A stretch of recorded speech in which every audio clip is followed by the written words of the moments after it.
또 이제 간장게장만 가져가신 게 아니라 깍두기도 가져가셨다고 해요. 네. 깍두기는 이제 미국에 사셔보신 줄 아시겠지만 미국 무가 맛이 좀 많이 다르거든요. 그래요? 난 잘 모르겠는데. 팍팍한 느낌. 그 게도 미국에는 이제 게가 없는 건 아닌데 예. 한국에 있는 게처럼 비릿한 느낌이 안 나요. 그러니까 이걸 게장으로 담그면 우리는 비릿한 맛을 잡기 위해서 간장을 부는데 그게 두 개가 조화가 돼야 되는데. 직접 경험해 보신 거예요? 저도 미국에서 한 1년 정도 연수하면서 있었거든요. 저는 미국에 그거보다 훨씬 오래 살았는데 미국 게장도 괜찮던데.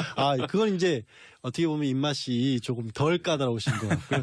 근데 어르신들을 주로 이제 대접을 하신 거예요. 예. 저는 뭐 굳이 의미를 두자면 뭐 독일에 가셨을 때도 그렇고 미국 가셨을 때도 그랬고 그 시절에 해외에 나가신 분들은 한국이 경제적으로 굉장히 어려울 때 그런 그걸 경우가 극복하기 많죠. 위해서 나갔던 그런 분들이기 때문에 네. 그런 분들에게 고향의 맛을 전해드리는 것은 어찌 보면 영부인으로서는 굉장히 잘하신 일이라고 봅니다. 대통령 부인으로서는. 그렇죠. 예, 저도 뭐. 또 간장게장이라는 아이디어가 참 좋았던 것 같아요. 다른 것보다도.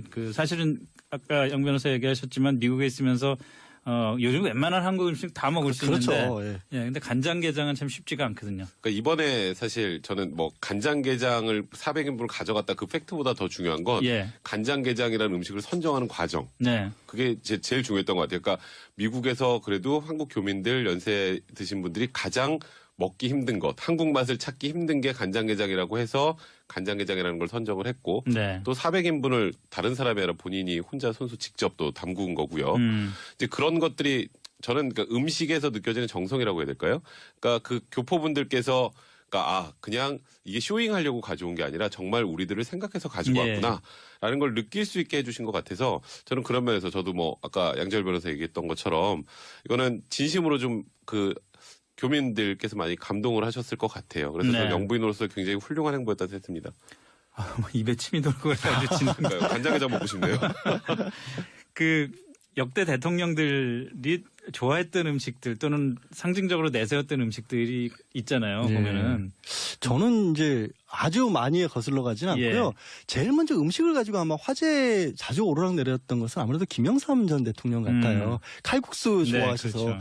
칼국수 가지고 일화가 굉장히 많았던 게 뭐 청와대 칼국수 하는 바람에 유명해진 음식점도 있지만 또 그 바로 뒤에 김대중 전 대통령 같은 경우에는 제가 이제 예전에 기자할 때 김대중 전 대통령 수행해서 좀 따라다닌 적도 있거든요.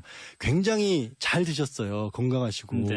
양이 대통령들이 되게 다 잘 드십니다. 양이 많으셨는데 이 청와대 영수회담 한답시고 갔다가 칼국수를 내놓는 바람에 화가 나셔가지고 이거 먹고 어떻게 사냐고 오셔서 바로 식사를 또 하셨다는 얘기를 신문에서 읽었던 기억이 납니다. 그러니까 두 분이 평생 참 앙숙이셨는데 드시는 것도 그렇게 달랐어요. 생각해 보면. 그냥 미우니까 음식도 미운 거죠. 실제로 김영삼 대통령 칼국수 이 일화 참 많은 게 예를 들어서 청와대 초청해가지고 밥을 먹으면은 한 수십 명이 가서 있으면은 우선 대통령부터 나올 테니까 대통령 칼국수 나오고 한 40번째 되는 사람은 아직 칼국수 나오기도 전에 벌써 대통령 다 먹어버려가지고 나중에 어쩔 수 없이 청와대 앞에 식당 가가지고 먹었다는 얘기도 있고 뭐 김대중 전 대통령은 또 홍어를 유명하잖아요. 목산도 홍어 그래서 이제 홍어가 저도 이제 개인적으로 굉장히 좋아하는데요. 그래요? 네, 저희 부모님도 많이 드시고 저도 그래서 어렸을 때부터 먹어서 그런데 이제 홍어에 관련해서는 일반인들이 아주 좋아하시는 분들이 있고 또 싫어하는 분들이 있잖아요. 근데 이 홍어라는 어찌 보면 지금 굉장히 귀한 음식인데 이 귀한 음식이 요즘에는 약간 좀 보수와 진보를 나누는 그런 좀 안 좋은 사이트에서 그런 용어로 사용돼서 저는 좀 안타깝다는 생각이 좀 들어요. 맛있는 음식을. 근데 홍어가 전 사실은 잘 몰랐는데 홍어가 우리 서울에서는 되게 삭힌 홍어 먹잖아요. 그렇죠. 그냥 막 입이 헐 정도로 그런 삭힌 홍어 먹는데 진짜 고급 음식으로서의 홍어는 생으로 먹어야 삭힌 된다. 왜냐하면 삭히게 된 계기가 그게 너무 맛있으니까 삭혀서라도 먹어야 된다 그래서 예전에 보관할 수 있는 방법이 없었잖아요. 저도 이제 그런 회 뜬 걸 먹어봤는데 제대로 드시려면요 그냥 잡은 걸 회 먹듯이 떠가지고 홍어애라고 하죠. 그거를 찍어서 간장이나 와사비 말고 그렇게 요리 전문 프로가 그렇게 드시면 되는 것 같네요. 정말 요즘 속된 말로 죽음입니다 진짜. 이거 계속 입에서 침이 돌아가지고. 제가 재밌는 얘기 중에 하나가 김대중 대통령이 당선되기 전까지 흑산도에 홍어가 좀 씨가 말랐었어요.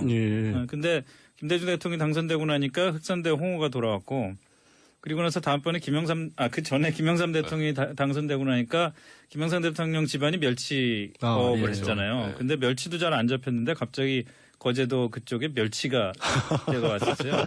그리고 DJ 또 홍어가 왔고. 그래서 이번엔 어떻게 되나 봤는데 이명박 대통령 때 예. 고향이 포항 아닙니까? 네, 그렇죠.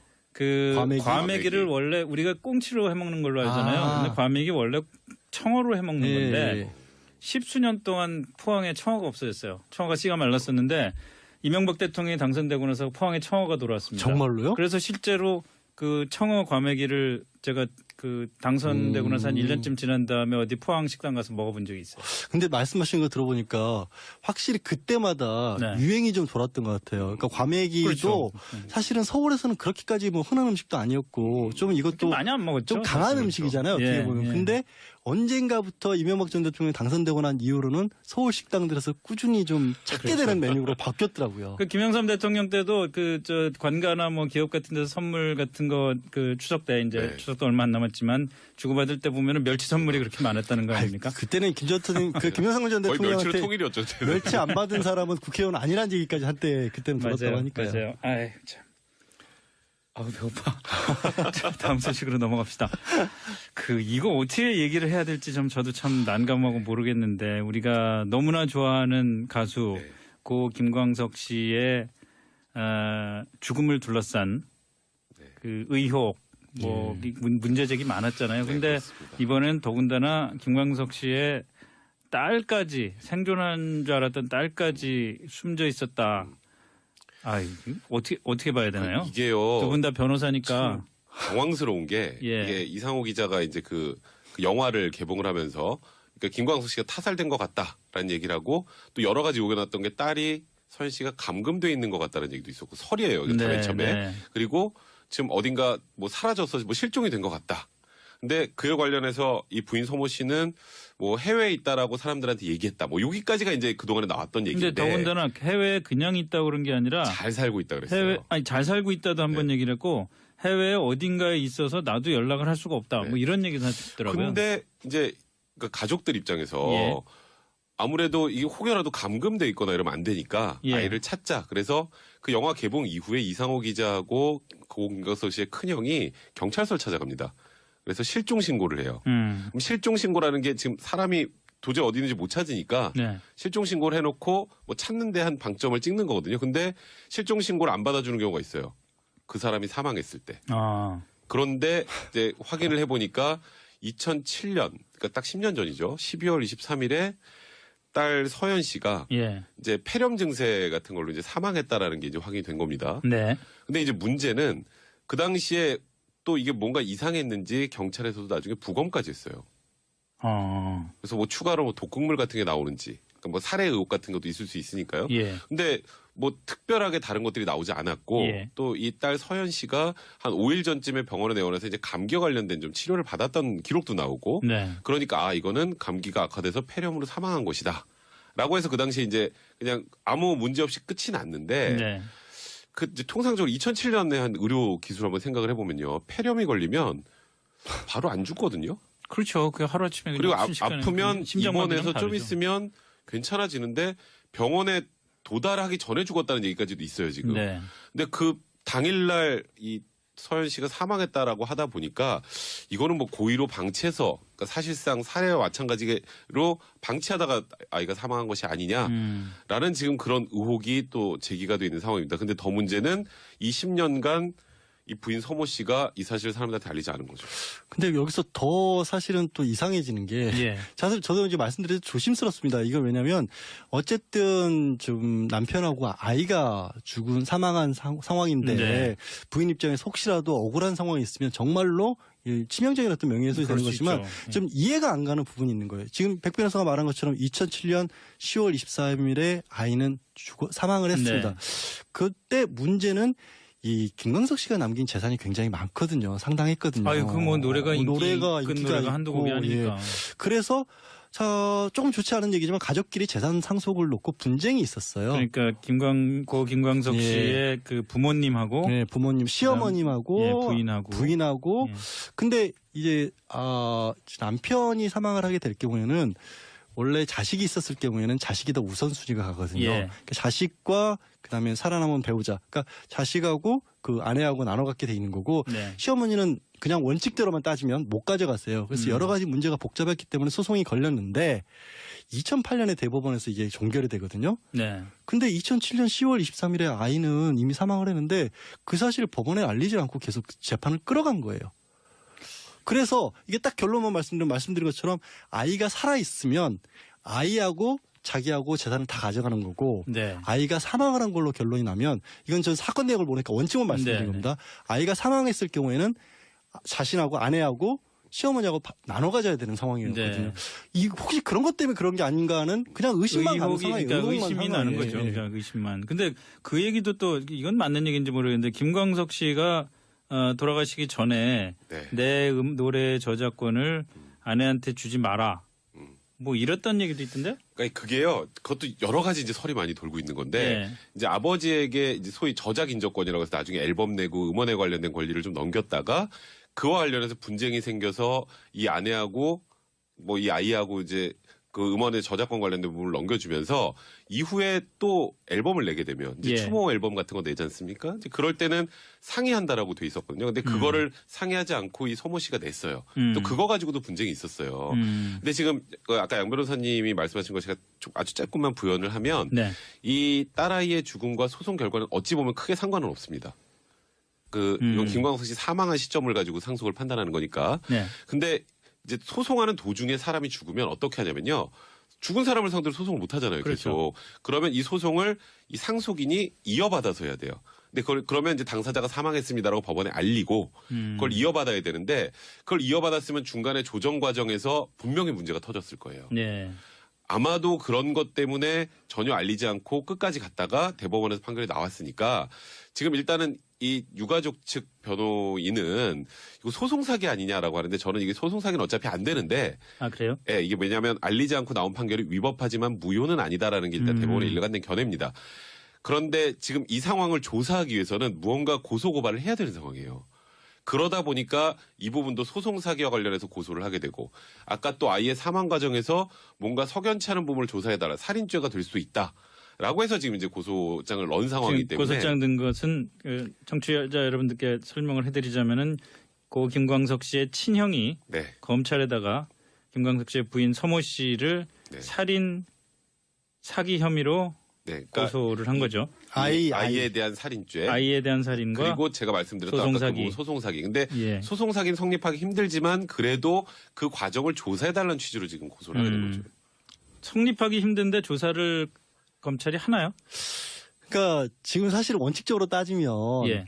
백 변호사가 얘기한 것처럼 애초에 그러니까 이렇게 두 사람이 합쳐져 버린 거거든요. 예. 그러니까 아이하고 그 아내하고 네. 권리가 합쳐져 버린 거기 때문에 크게 영향은 없다라고 치면 별로 이득이 없기 때문에 뭔가 이익이 있어야 사기인데 예. 애초에 원래부터 가져갈 것처럼 돼 있는 그런 상황이 돼버릴 수가 있기 때문에 별로 이렇게 돈을 가져간 게 없다 추가적으로. 그런데 어쨌든 모르죠. 그 과정에서 이제 그렇게라도 하지 않으면 경찰에서 이렇게 손을 댈 수 있는 여지가 별로 없어요. 경찰 이철성 청장이 또 직접 얘기를 했는데 김광석 씨 딸의 죽음을 둘러싸고 소송 사기죄가 된다면 수사를 하겠다 이렇게 네, 얘기했더라고요. 예. 그러니까 이게 지금 국민들의 진실 규명 의지 뭐 그런 목소리들이 많지 않습니까? 예. 그래서 이게 소송사기가 되는지 판단하려면 그래도 그 과정을 확인은 해야 되잖아요. 예. 그러니까 제가 말씀드렸던 것처럼 아마 결론은 소송사기죄가 안 되는 걸로 날 텐데 그래도 되는지 여부를 확인하는 정도로 하면서 진상규명을 어느 정도까지는 할 수 있으니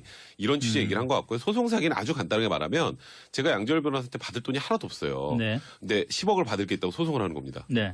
그래서 예를 들어서 뭐 승소 판결을 받고 하게 되면 양지열 변호사 받을 돈이 없는 걸 법원을 속여서 돈을 받아낸 거잖아요. 예. 이제 이런 게 전형적인 소송사기인데 여기서는 이 딸아이가 죽어도 결국은 상속인이 그럼 단독 상속인이 이 부인이 된단 말이에요. 예.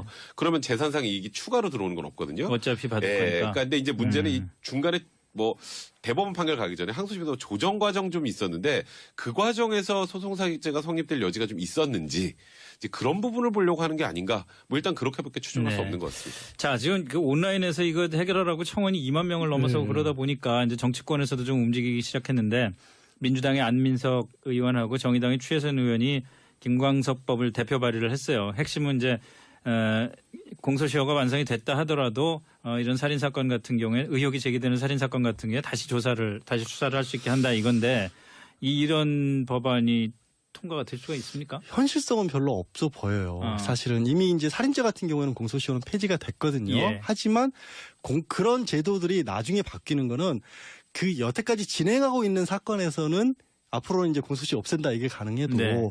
이미 다 끝난 사건인데 그러면 만약에 이런 식으로 해버리게 되면은 네. 정말 조금이라도 의심스러운 데는 다 뒤집어가지고 막 몇십 년 전까지 다 찾아낼 수 있지 않습니까? 또 이제 간장게장만 가져가신 게 아니라 깍두기도 가져가셨다고 해요. 네. 깍두기는 이제 미국에 사셔보신 줄 아시겠지만 미국 무가 맛이 좀 많이 다르거든요. 그래요? 나는 잘 모르겠는데. 팍팍한 느낌. 그 게도 미국에는 이제 게가 없는 건 아닌데 예. 한국에 있는 게처럼 비릿한 느낌이 안 나요. 그러니까 이걸 게장으로 담그면 우리는 비릿한 맛을 잡기 위해서 간장을 부는데 그게 두 개가 조화가 돼야 되는데. 직접 경험해 보신 거예요? 저도 미국에서 한 1년 정도 연수하면서 있었거든요. 저는 미국에 그거보다 훨씬 오래 살았는데 미국 게장도 괜찮던데. 그건 이제 어떻게 보면 입맛이 조금 덜 까다로우신 것 같고요. 근데 어르신들을 주로 이제 대접을 하신 거예요. 예. 저는 뭐 굳이 의미를 두자면 뭐 독일에 가셨을 때도 그렇고 미국 가셨을 때도 그랬고 그 시절에 해외에 나가신 분들은 한국이 경제적으로 굉장히 어려울 때 그런 그걸 경우가 극복하기 많죠. 위해서 나갔던 그런 분들이기 때문에 네. 그런 분들에게 고향의 맛을 전해드리는 것은 어찌 보면 영부인으로서는 굉장히 잘하신 일이라고 봅니다. 대통령 부인으로서는. 그렇죠. 예, 저도 뭐. 또 간장게장이라는 아이디어가 참 좋았던 것 같아요. 다른 것보다도. 사실은 아까 영 변호사 얘기하셨지만 미국에 있으면서 요즘 웬만한 한국 음식 다 먹을 수 그렇죠. 있는데. 예, 근데 간장게장은 참 쉽지가 않거든요. 그러니까 이번에 사실 저는 뭐 간장게장을 400인분을 가져갔다 그 팩트보다 더 중요한 건 간장게장이라는 음식을 선정하는 과정. 네. 그게 제일 중요했던 것 같아요. 그러니까 미국에서 그래도 한국 교민들 연세 드신 분들이 가장 먹기 힘든 것, 한국 맛을 찾기 힘든 게 간장게장이라고 해서 간장게장이라는 걸 선정을 했고 또 400인분을 다른 사람이 아니라 본인이 혼자 손수 직접 또 담근 거고요. 이제 그런 것들이 저는 그러니까 음식에서 느껴지는 정성이라고 해야 될까요? 그러니까 그 교포분들께서 그냥 이게 쇼잉하려고 가져온 게 아니라 정말 우리들을 생각해서 가지고 왔구나라는 걸 느낄 수 있게 해주신 것 같아서 저는 그런 면에서 저도 뭐 아까 양재열 변호사 얘기했던 것처럼 이거는 진심으로 좀 교민들께서 많이 감동을 하셨을 것 같아요. 그래서 저는 영부인으로서 굉장히 훌륭한 행보였다고 생각합니다. 입에 침이 돌고 그래가지고 지는 간장게장 먹고 싶네요. 역대 대통령들이 좋아했던 음식들 또는 상징적으로 내세웠던 음식들이 있잖아요. 보면은. 저는 이제 아주 많이 거슬러 가진 않고요. 제일 먼저 음식을 가지고 아마 화제에 자주 오르락내렸던 것은 아무래도 김영삼 전 대통령 같아요. 칼국수 좋아하셔서 그렇죠. 칼국수 가지고 일화가 굉장히 많았던 게 뭐 청와대 칼국수 하는 바람에 유명해진 음식점도 있지만 또 그 바로 뒤에 김대중 전 대통령 같은 경우에는 제가 이제 예전에 기자할 때 김대중 전 대통령 수행해서 좀 따라다닌 적도 있거든요. 굉장히 잘 드셨어요. 건강하시고. 양이 대통령들이 되게 다 잘 드십니다. 양이 많으셨는데 이 청와대 영수회담 한답시고 갔다가 칼국수를 내놓는 바람에 화가 나셔가지고 이거 먹고 어떻게 사냐고 오셔서 바로 식사를 또 하셨다는 얘기를 신문에서 읽었던 기억이 납니다. 그러니까 두 분이 평생 참 앙숙이셨는데 드시는 것도 그렇게 달랐어요. 생각해 보면. 그냥 미우니까 음식도 미운 거죠. 실제로 김영삼 대통령 칼국수 이 일화 참 많은 게 예를 들어서 청와대 초청해가지고 밥을 먹으면은 한 수십 명이 가서 있으면은 우선 대통령부터 나올 테니까 대통령 칼국수 나오고 한 40번째 되는 사람은 아직 칼국수 나오기도 전에 벌써 대통령 다 먹어버려가지고 나중에 어쩔 수 없이 청와대 앞에 식당 가가지고 먹었다는 얘기도 있고 뭐 김대중 전 대통령은 또 홍어로 유명하잖아요. 목산도 홍어 그래서 이제 홍어가 저도 이제 개인적으로 굉장히 좋아하는데요. 아, 그래요? 네, 저희 부모님도 많이 드시고 저도 그래서 어렸을 때부터 먹어서 그런데 이제 홍어에 관련해서는 일반인들이 아주 좋아하시는 분들이 있고 또 싫어하는 분들이 있잖아요. 근데 이 홍어라는 어찌 보면 지금 굉장히 귀한 음식인데 이 귀한 음식이 요즘에는 약간 좀 보수와 진보를 나누는 그런 좀 안 좋은 사이트에서 그런 용어로 사용돼서 저는 오히려 안타깝다는 생각이 좀 들어요. 그 맛있는 음식을. 근데 홍어가 전 사실은 잘 몰랐는데 홍어가 우리 서울에서는 되게 삭힌 홍어 먹잖아요. 그렇죠. 그냥 막 입이 헐 정도로 그런 삭힌 홍어 먹는데 진짜 고급 음식으로서의 홍어는 생으로 먹어야 삭힌 됩니다. 왜냐하면 삭히게 된 계기가 그게 너무 맛있으니까 삭혀서라도 먹어야 된다 그래서 오래 예전에 보관할 수 있는 방법이 없었잖아요. 저도 이제 그 사행 그런 회 뜬 걸 먹어봤는데 제대로 드시려면요 그냥 잡은 걸 회 먹듯이 떠가지고 홍어애라고 하죠. 그거를 찍어서 간장이나 와사비 말고 그렇게 요리 전문 프로가 그렇게 요리 전문 프로가 드시면 되는 것 같네요. 정말 요즘 뭐 속된 말로 죽음입니다 진짜. 아 이거 계속 입에서 침이 돌아가지고. 제가 재밌는 얘기 중에 하나가 그 김대중 대통령이 당선되기 전까지 흑산도에 홍어가 좀 씨가 말랐었어요. 근데 김대중 대통령이 당선되고 나니까 흑산도에 홍어가 돌아왔고 그리고 나서 다음번에 그 전에 김영삼 대통령이 당선되고 나니까 김영삼 대통령 집안이 멸치업을 했잖아요. 근데 멸치도 잘 안 잡혔는데 갑자기 거제도 그쪽에 멸치가 때가 왔었어요. 그리고 DJ 또 홍어가 왔고. 그래서 이번엔 어떻게 되나 봤는데 이명박 대통령 때 고향이 포항 아닙니까? 네, 그렇죠. 그 과메기를 원래 우리가 꽁치로 해먹는 걸로 알잖아요. 그러니까 의심이 나는 거죠. 그러니까 의심만. 근데 그 얘기도 또 이건 맞는 얘기인지 모르겠는데 김광석 씨가 돌아가시기 전에 내 노래 저작권을 아내한테 주지 마라. 뭐 이랬다는 얘기도 있던데? 그러니까 그게요. 그것도 여러 가지 이제 설이 많이 돌고 있는 건데 이제 아버지에게 이제 소위 저작 인적권이라고 해서 나중에 앨범 내고 음원에 관련된 권리를 좀 넘겼다가 그와 관련해서 분쟁이 생겨서 이 아내하고 뭐 이 아이하고 이제 그 음원의 저작권 관련된 부분을 넘겨주면서 이후에 또 앨범을 내게 되면 이제 추모 앨범 같은 거 내지 않습니까? 이제 그럴 때는 상의한다라고 돼 있었거든요. 근데 그거를 상의하지 않고 이 서모 씨가 냈어요. 또 그거 가지고도 분쟁이 있었어요. 근데 지금 아까 양 변호사님이 말씀하신 거 제가 좀 아주 짧게만 부연을 하면 이 딸아이의 죽음과 소송 결과는 어찌 보면 크게 상관은 없습니다. 이건 김광석 씨 사망한 시점을 가지고 상속을 판단하는 거니까. 근데 이제 소송하는 도중에 사람이 죽으면 어떻게 하냐면요. 죽은 사람을 상대로 소송을 못 하잖아요. 계속. 그러면 이 소송을 이 상속인이 이어받아서 해야 돼요.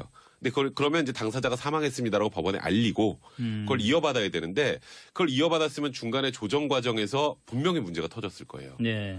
아마도 그런 것 때문에 전혀 알리지 않고 끝까지 갔다가 대법원에서 판결이 나왔으니까 지금 일단은 이 유가족 측 변호인은 이거 소송 사기 아니냐라고 하는데 저는 이게 소송 사기는 어차피 안 되는데. 아 그래요? 예, 이게 왜냐하면 알리지 않고 나온 판결이 위법하지만 무효는 아니다라는 게 일단 대법원의 일관된 견해입니다.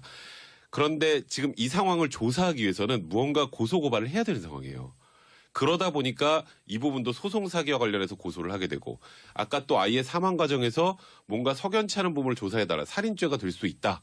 라고 해서 지금 이제 고소장을 넣은 상황이기 때문에 고소장 든 것은 청취자 여러분들께 설명을 해드리자면은 고 김광석 씨의 친형이 검찰에다가 김광석 씨의 부인 서모 씨를 살인 사기 혐의로 그러니까 고소를 한 거죠. 아이에 대한 살인죄, 아이에 대한 살인과 그리고 제가 말씀드렸던 소송사기. 근데 소송사기는 성립하기 힘들지만 그래도 그 과정을 조사해달라는 취지로 지금 고소를 하게 된 거죠. 성립하기 힘든데 조사를 검찰이 하나요? 그러니까 지금 사실 원칙적으로 따지면 백 변호사가 얘기한 것처럼 애초에 그러니까 두 사람이 합쳐져 버린 거거든요. 아이하고 그 아내하고 권리가 합쳐져 버린 거기 때문에 크게 영향은 없다라고 치면 별로 이득이 없기 때문에 뭔가 이익이 있어야 사기인데 애초에 원래부터 가져갈 것처럼 돼 있는 그런 상황이 돼버릴 수가 있기 때문에 별로. 근데 이제 문제는 그 당시에 또 이게 뭔가 이상했는지 경찰에서도 나중에 부검까지 했어요. 그래서 뭐 추가로 뭐 독극물 같은 게 나오는지, 그러니까 뭐 살해 의혹 같은 것도 있을 수 있으니까요. 근데 뭐 특별하게 다른 것들이 나오지 않았고 또 이 딸 서연 씨가 한 5일 전쯤에 병원에 내원해서 이제 감기와 관련된 좀 치료를 받았던 기록도 나오고 그러니까 이거는 감기가 악화돼서 폐렴으로 사망한 것이다. 라고 해서 그 당시에 이제 그냥 아무 문제 없이 끝이 났는데 그 이제 통상적으로 2007년에 한 의료 기술 한번 생각을 해보면요. 폐렴이 걸리면 바로 안 죽거든요.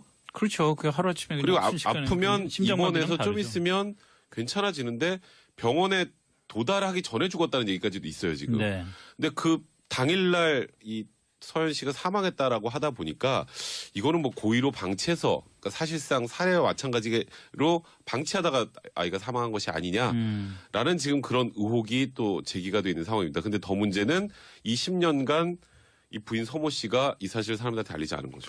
근데 여기서 더 사실은 또 이상해지는 게 예. 사실 저도 이제 말씀드려도 조심스럽습니다. 이거 왜냐면 어쨌든 좀 남편하고 아이가 사망한 상황인데 네. 부인 입장에서 혹시라도 억울한 상황이 있으면 정말로 이 치명적인 어떤 명예훼손이 되는 그럴 수 거지만 있죠. 좀 이해가 안 가는 부분이 있는 거예요. 지금 백 변호사가 말한 것처럼 2007년 10월 23일에 아이는 사망을 했습니다. 네. 그때 문제는 이 김광석 씨가 남긴 재산이 굉장히 많거든요. 상당했거든요. 아유, 그 뭐 노래가 노래가 큰 인기가 노래가 한두 곡이 있고, 아니니까. 예. 그래서 조금 좋지 않은 얘기지만 가족끼리 재산 상속을 놓고 분쟁이 있었어요. 그러니까 김광석 예. 씨의 그 부모님하고 네, 부모님, 시어머님하고 예, 부인하고. 예. 근데 이제 남편이 사망을 하게 될 경우에는 원래 자식이 있었을 경우에는 자식이 더 우선순위가 가거든요. 예. 그러니까 자식과 그다음에 살아남은 배우자, 그러니까 자식하고 그 아내하고 나눠 갖게 돼 있는 거고 네. 시어머니는 그냥 원칙대로만 따지면 못 가져갔어요. 그래서 여러 가지 문제가 복잡했기 때문에 소송이 걸렸는데 2008년에 대법원에서 이게 종결이 되거든요. 네. 근데 2007년 10월 23일에 아이는 이미 사망을 했는데 그 사실을 법원에 알리지 않고 계속 재판을 끌어간 거예요. 그래서 이게 딱 결론만 말씀드린 것처럼 아이가 살아있으면 아이하고 자기하고 재산을 다 가져가는 거고 네. 아이가 사망을 한 걸로 결론이 나면 이건 전 사건 내역을 보니까 원칙만 말씀드린 네. 겁니다. 아이가 사망했을 경우에는 자신하고 아내하고 시어머니하고 나눠 가져야 되는 상황이었거든요. 네. 이 혹시 그런 것 때문에 그런 게 아닌가 하는 그냥 의심만 가는 의혹이 상황. 나는데 과메기 원래 청어로 해먹는 예. 건데 십수년 동안 포항에 청어가 없어졌어요. 청어가 씨가 말랐었는데 이명박 대통령이 당선되고 나서 포항에 청어가 돌아왔습니다. 정말로요? 그래서 실제로 그 청어 과메기를 제가 그 당선되고 나서 한 1년쯤 지난 다음에 어디 포항 식당 가서 먹어본 적이 있어요. 근데 말씀하신 거 들어보니까 확실히 그때마다 네. 유행이 좀 돌았던 것 같아요. 그러니까 과메기도 그렇죠. 사실은 서울에서는 그렇게까지 뭐 흔한 음식도 아니었고 좀 이것도 많이 안 먹었죠. 좀 강한 사실은. 음식이잖아요. 어떻게 예, 보면. 예. 근데 언젠가부터 이명박 전 대통령이 당선되고 난 이후로는 서울 식당들에서 꾸준히 좀 찾게 되는 메뉴로 바뀌었더라고요. 그 김영삼 대통령 때도 그 저 관가나 뭐 기업 같은 데서 선물 같은 거 그 추석 때 이제 네. 추석도 얼마 안 남았지만 주고받을 때 보면은 멸치 선물이 그렇게 많았다는 거 아닙니까? 그때는 김정은 김영삼 전 거의 멸치로 대통령한테 통일이었죠. 그때는. 멸치 안 받은 사람은 국회의원 아니라는 얘기까지 한때 그때는 들었다고 하니까요. 맞아요. 아이 참. 아우 배고파. 자, 다음 소식으로 넘어갑시다. 이거 어떻게 얘기를 해야 될지 저도 참 난감하고 모르겠는데 우리가 너무나 좋아하는 가수 네. 고 김광석 씨의 죽음을 둘러싼 그 의혹 뭐 문제제기 많았잖아요. 근데 그렇습니다. 이번엔 더군다나 김광석 씨의 딸까지 생존한 줄 알았던 딸까지 숨져 있었다. 어떻게 봐야 되나요? 이게요. 두 분 다 변호사니까. 당황스러운 게 예. 이게 이상호 기자가 이제 그 영화를 개봉을 하면서 그러니까 김광석 씨가 타살된 것 같다라는 얘기를 하고 또 여러 가지 요구해놨던 게 딸이 서현 씨가 감금돼 있는 것 같다는 얘기도 있었고 설이에요. 이거 맨 처음에. 네. 그리고 지금 어딘가 뭐 사라져서 뭐 실종이 된 것 같다. 근데 그에 관련해서 이 부인 서모 씨는 뭐 해외에 있다라고 사람들한테 얘기했다. 뭐 여기까지가 이제 그동안에 나왔던 얘기인데. 근데 더군다나 해외에 그냥 있다고 그런 게 아니라 잘 살고 있다 그랬어요. 잘 살고 있다도 한 번 얘기를 했고 해외에 어딘가에 있어서 나도 연락을 할 수가 없다. 뭐 이런 얘기도 하더라고요. 근데 이제 그러니까 가족들 입장에서 예. 아무래도 이 혹여라도 감금돼 있거나 이러면 안 되니까 예. 아이를 찾자. 그래서 그 영화 개봉 이후에 이상호 기자하고 고 김광석 씨의 큰형이 경찰서를 찾아갑니다. 그래서 실종 신고를 해요. 그럼 실종 신고라는 게 지금 사람이 도저히 어디 있는지 못 찾으니까 네. 실종 신고를 해놓고 뭐 찾는 데 한 방점을 찍는 거거든요. 근데 실종 신고를 안 받아주는 경우가 있어요. 그 사람이 사망했을 때. 그런데 이제 확인을 해보니까 2007년, 그러니까 딱 10년 전이죠. 12월 23일에 딸 서현 씨가 예. 이제 폐렴 증세 같은 걸로 이제 사망했다라는 게 이제 확인이 된 겁니다. 네.